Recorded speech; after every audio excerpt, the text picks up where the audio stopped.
Hello, I'm Tara Brabazon. I'm the Dean of Graduate Research at Flinders University and welcome to Vlog 81, Why Students Change Supervisors. And this vlog this week has a double purpose. Firstly, it is part of our regular weekly vlog series for our students, but it is also the flipped component of a training session for our supervisors. And the reason why I made a decision that I would double purpose or double brand this particular vlog is I didn't want to prepare separate materials for students and supervisors in a bespoke fashion. Because I believe very strongly that we need to be very honest and robust and build the relationship between supervisors and students, particularly when we're dealing with the very difficult, delicate, complicated matter of students changing supervisors. In this topic and within this topic, a culture of blame, shame and guilt often emerges where students blame supervisors and supervisors blame students. And neither party has a tendency to think about their own actions and their own personal responsibilities. So therefore, today's vlog tries to bring together these two groups, and we use the research that's available internationally to understand why students change supervisors and when that decision is successful. But this vlog is actually part of a two-part series. The next vlog, I'm going to talk with students who have successfully changed supervisors and gone on to a successful doctoral career and produced a fantastic thesis. So I'm going to explore with them why they changed and how they did it successfully and perhaps what they would have done differently. So supervision of PhD students is about expectation management. And that's why I get my students in their first meeting with me, I get them to fill in a 30-page document that I call the PhD setup document. And I get the students to do that actually the week before their first meeting. And in their first meeting, we discuss this document. And this document is about their motivations, their aspirations, but it's also a diagnostic to understand their information literacy skills as well. And part of it is building a bridge between student and supervisor so that we have strategies to communicate in the interests of both. So we understand what our students expect and also what our supervisors expect. The common goal is to move students through their candidature in the minimum time to a successful examination. That's what we're trying to do here. And that's great, single goal. But how we get to that goal varies a great deal. And the problem, I think, the number one problem that exists in the sphere of doctoral supervision, I believe, is that too often experience substitutes for expertise. Because what happens is we tend to supervise how we were supervised, even though everything, universities, the nature of work, the nature of the economy, everything has changed in the last 5, 10, 15, 20 years, and yet most university academics still do not have any form of teaching qualification. So that means there is no andragogy, there is no theory of teaching and learning, therefore our experience of supervision tends to predominate. And sometimes that works. But the problem is many of our students, particularly now after the widening participation agenda, are very different from us. They're of a different age, a different gender, a different race, a different nationality. And we don't have the resources, if we're just using experience, to move modes and move modalities in the interests of our students. And to quote my old mantra, I talk to students where they are rather than where I want them to be. And the problem is many supervisors, because they are lacking teaching qualifications, only have one mode of supervision, how they were supervised and simply mobilising their experience. But the world, let alone higher education, has changed radically. So we do need to remember that the supervision of students is a mode and form of teaching and learning, and requires expertise as much as experience. And just because you hold a PhD does not mean you have any understanding at all about how to supervise a PhD student. I did a PhD, I have expertise in a particular area of content that reached a particular level of expertise, that's great. But what I did in my PhD had nothing to do with how to supervise other PhD students. And I always say, when I'm verifying PhD students and examiners around the world, the first step is that the person holds a PhD. I had my PhD at 25. That's a very, very long time ago. It's the first step, the first stage in a supervisory career. And there are many other steps: high levels of research activity and the ability to continually enact professional development and be open to change, open to learning, open to critique. So student and supervisory relationships can break down at any point in the candidature. Steve and I last week submitted a student who broke off with their supervisors with 8 weeks to go. 8 weeks to go. So Steve and I had 8 weeks to move a student from where they were to an examination stage. 10 drafts, 8 weeks. You can imagine, but successfully through. So the relationship can break down at any point, even at the end. And there are 3 reasons internationally that are reported why students sever the relationship with their supervisor. 3 reasons. Firstly, students report, I never see my supervisor. 1, I never see my supervisor. 2, the students report, the supervisor never reads my written work. 2, never reads my written work. 3, interesting one, my supervisor is nasty, cruel, neglectful, or never has anything positive to say. They're the 3 reasons that students leave supervisors. Boom. Okay, when we get to the supervisor stage, this conversation becomes really interesting. So when we look into the research about why supervisors leave their students, you expect a lot of complexity in the research literature, but actually there is one answer that predominates. And the supervisor states the student did not have the intellectual ability to complete the PhD. Wow. So the student left the program because the supervisor believed the student could not reach the intellectual ability. I find this really amusing, to be frank with you, because the supervisor has assessed the student on the way in, got the qualifications, yes, the student is fine, had the annual reviews of progress or milestones, yes, everything's going fine. But at a certain point in the candidature, the supervisor decides the student isn't working at the intellectual level. Isn't that interesting? So, of course, that's a proxy. The intellectual ability of the student is being used as an excuse, as a proxy, to mask something else, whether it be a personal or professional issue. So very, very interesting point. There are characteristics of students who finish and students who finish quickly. 2 main ones: weekly meetings and supervisors who read written work. Both those things happen, student through, thanks for playing. Pretty straightforward. But the causes of the supervisory divorce are far from simple. So what do we do when a problem emerges between a student and a supervisor? There are some concrete steps to take. Firstly, address it quickly and address it early. So say something happens in a meeting, and either the supervisor or the student after the meeting writes a rational, kind, respectful email stating this issue occurred, it was quite unsettling for me, can we discuss it at the next meeting? Now, if it can be talked through, that's great, and it can often be resolved. If a matter such as that tends to escalate, then that escalation can follow you through, and research higher degree coordinators can become involved, student reps, or indeed a dean such as me, or an office of graduate research or equivalent.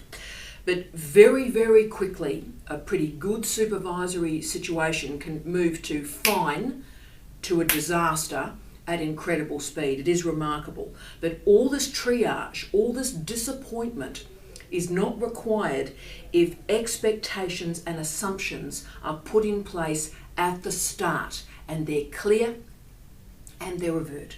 So if you feel something weird is happening as either a student or a supervisor, the key is to log it, find some evidence, see if it's just an emotional issue for you, if there is actually evidence going on, record the frequency of the meetings, the content of the meetings, and if dodgy emails start to arrive either way, then please save them, record them, use them. And please come and see me. I see supervisors and students on a daily basis where something weird has happened, they just pop into the office, we have a chat, we work it through, we resolve the matter. So if something odd happens, start to get an intervention and involve a mate early if you can.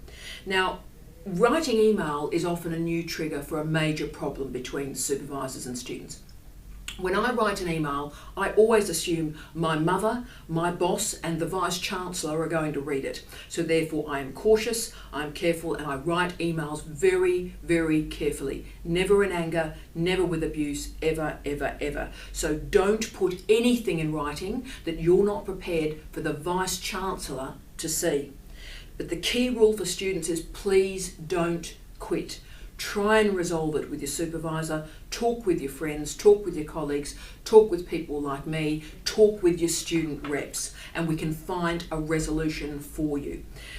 The key rule, I think, for supervisors is before we state in a candidature, oh, the student intellectually can't manage the program, and please do avoid saying that. Stop yourself when you feel yourself saying that as a supervisor, oh, intellectually the student can't manage. Just know that's a thing, that's a problem, so be careful of that phrase because it's masking something else. We have to remember we've let the student into the program, we've reviewed their work, and please remember supervision is a form of teaching and learning. So if we've neglected students, if we haven't seen them, if we haven't read their written work, then don't blame the student.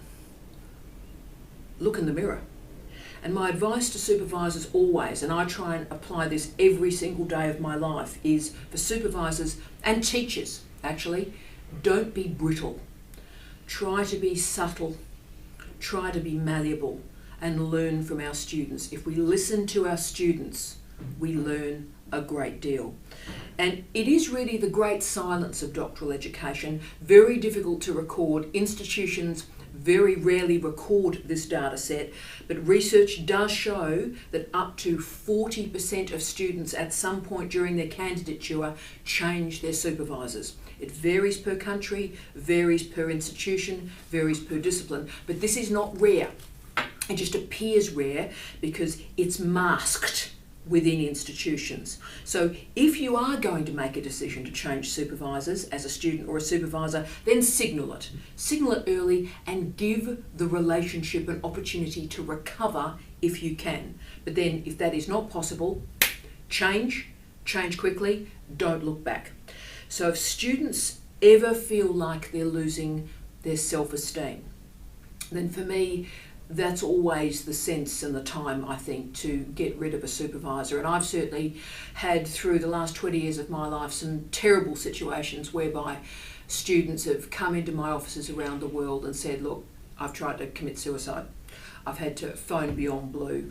I've been so distressed and upset and unsettled by the relationship with my supervisor that I just don't want to be here anymore. Now, if you get to that point, firstly, wow, see people earlier, see me earlier, see counsellors earlier, intervene. But please recognise that no PhD is worth your life. Full stop. Come and see me, we'll sort it out for you. Change supervisors. But also what I'd say to students is the grass is not always greener either. Most of you know I had a truly dreadful research masters and PhD supervisory experience. They didn't see me at all. And in fact, in my research masters, a 2-year research master's degree, one of my supervisors I didn't see for 2 years. They missed every single meeting. They never attended a meeting. And the other one went off on sabbatical for an entire year. In both my research masters and my PhD, my theses were not even signed off by the supervisors. They couldn't even be bothered signing off the thesis to send it to examiners. So they were lazy, they were neglectful, and they didn't even bother to sign it off. So what I'd say to the men and women around the world who are watching this vlog, and you're in a situation like that, and there's a lot of you, hi team, just remember you are brilliant. You are a PhD student, you are very, very clever. And you know what? You may not need your supervisors. We all have an idealised version of what a supervisor is and can be, and that person just really doesn't exist. And if you're cool with that, then you think, right, well, you know what, I'm clever, I'm really bright, I can get this through myself. I did that, no help, no assistance, got a research master's and a PhD through. The master's went through with a distinction, the PhD went through with 3 international examiners, 3 ones, no corrections, no supervision, boom. So just remember that you may not need supervisors and you can get yourself through. And can I also say those inverted commas supervisors did me very little good throughout the rest of my career. In fact, they're a pretty toxic presence. So please don't have rose-coloured glasses on when we're dealing with supervision. My personal experience was dreadful, and that was a blessing. That was a gift because it means that I couldn't rely on experience to supervise my own students. I had to use andragogy, I had to understand teaching and learning, I had to read the research, and it boded very well for my students. So my hope for all students around the world is weekly meetings, attentive supervisors who read your written work, and that you have a positive emotional and intellectual experience during the candidature and beyond. But there is a very powerful power differential between students and supervisors that we have to really address here. After the change of supervisors, there can be profound consequences for the student. So for example, in the harder sciences, when a student leaves a lab, they often leave their project, they often leave their funding behind them. And the relationship between the former supervisor can be pretty messy. Bridges are often burned, and look, if you can avoid burning bridges, please do that. It is useful. But also, honesty is required.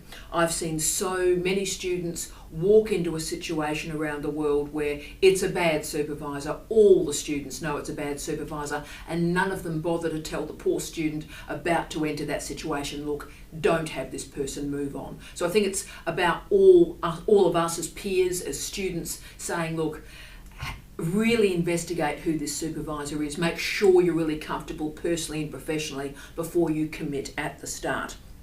And can I also offer just a little bit of advice too? Students often worry that, oh look, if they change supervisors, it will hurt their career.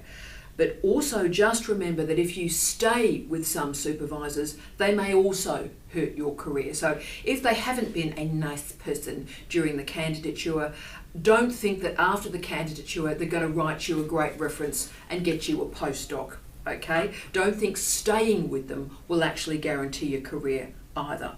So how do we avoid this situation in the first place? Well, I've always recommended, and I've recommended it through all my work with the Times Higher Education actually, students must do their homework. Students must read the publications of their supervisors, talk to previous students. There's a lot of material available through social media. Go through the Twitter feed, look at LinkedIn, get a sense of who this person is, and please talk to previous students. This is so important. Whenever anyone wants to be supervised by me, I give them a list of all my PhD students, former PhD students, and their email address. I say, talk to anybody, get a sense of who I am as a supervisor, what my expectations are, and who my students are, and you make that decision. And please remember, PhD students are incredibly valuable. Universities around the world want you.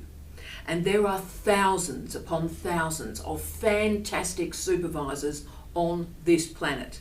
You deserve a great experience. You deserve a great supervisor. And secondly, if problems do appear, then address them early. If you leave that troubling meeting, send an email. Please express the issue, be kind, be respectful, but express those concerns. And if the issue is still not addressed and is festering a bit, use your student representatives, talk to people like me, talk to your postgraduate coordinators, and also, for example, at Flinders, and many universities have this, we have an email address to immediately offer an array of support structures for you. And that email address is progressionsupport@flinders.edu.au. progressionsupport@flinders.edu.au. This is completely confidential, private. Your stories are yours. If you want us to help you, we will. So don't let days be lost, or weeks be lost, or months be lost. Don't be anxious. Address the problem early in supervision, and it can often be solved. So for supervisors, I really only have one point to make here. When a student tells you their truth, believe them. When a student tells you their truth, believe them. It's very easy to blame students. I've seen so many academics do it, whether it be first year students or PhD students. When in doubt, blame the student. It's really easy to state, oh look, the student just really wasn't up to doctoral work. But supervision is a form of teaching and learning. It is a form of andragogy that requires reflection on practice. The best teachers, the best supervisors, look in the mirror when something goes wrong. Look in the mirror. What have I done? What have I done to contribute to this situation? How can I fix it? And what can I learn from this situation to become a better supervisor and a better teacher? So for me, here is the list of reasons to change supervisors as verified by the literature. So the people that change supervisors and it ends okay. Firstly, communication breakdown. So even after formal and informal interventions, students and supervisors can no longer speak with civility and respect. Time to leave the big brother house. 1. 2, absent supervisors. So if the person, the supervisor, is not there, boom, time to leave. 3, this is an interesting one. Overbearing supervisors that are often called micromanagers. So often a characteristic of inexperienced supervisors is that they're a bit of a control freak and they really crush the enthusiasm and the motivation of students. And also, this is a biggie, and the research is showing this clearly now. Supervisors who retire, go on sabbatical, or go on leave. Now, the whole goal is to try and create a stable pattern of supervision. And I know after somebody retires or they leave the institution and go to another job, with the best will in the world, they think they're going to keep supervising you. But they're no longer paid by the institution. They have another job. They've got a whole series of other responsibilities. They've retired. They're moving on to a different stage of their life. You are not their priority. So do really consider lifting your associate supervisor up to your principal supervisor if a supervisor retires, goes on sabbatical, or leaves. But it is never too late to change supervision, but it also is never too late to overtly renegotiate the rules of your supervisory relationship. Set up clear goals, personal and professional boundaries, and make sure you're both comfortable, you're both cool. As I always say, doctoral supervision is expectation management. Do everything you can to bring those expectations into alignment to enable personal and professional support.